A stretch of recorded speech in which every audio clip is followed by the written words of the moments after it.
number one reason why people want to be part of an organisation is to feel that they're both valued and they're trusted. That sense of autonomy. I'm trusted to make decisions about how I support my learners, or how I structure the IT in my school, or how I deliver music lessons as a pedagogy teacher. It doesn't matter. We all have a sense of purpose and value.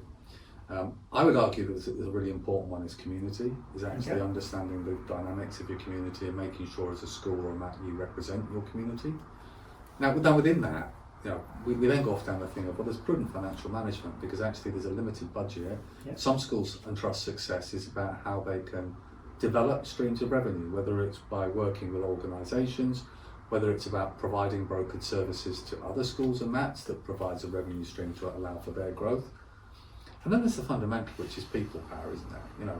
Often when we see transformation in trusts and in individual schools, it has to start with people. It's either a really strong senior leader, or a head comes into a school, or a new leader of our early years, or whatever the area may be. But it starts with people implementing change. But instead of saying this is what we're going to do, the conversation is, this is what we're going to do, this is why we're doing it, and this is how we're going to know we're going in the right direction. And then we move on that sense of, it's about change, isn't it? Do we go along because we told we had to? Or do we go along because we've been part of the conversation and we feel that we're empowered to do it? So those are human traits that are not unique to education, but fundamentally they're the success or failure of whether we move forward.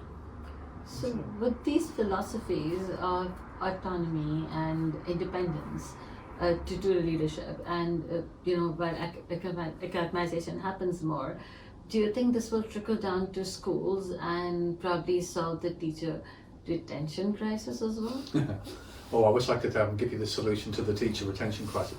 I think there's two things. There's autonomy and there's autonomy. So if we think about within the multi-academy trust system, autonomy is about being trusted to do the things that you need to do. But at the same time, you'd argue, well, a head of a school joining a MAT gives up some autonomy because they're delegating up the tree to the central team and the trust board, thinking about finance and HR.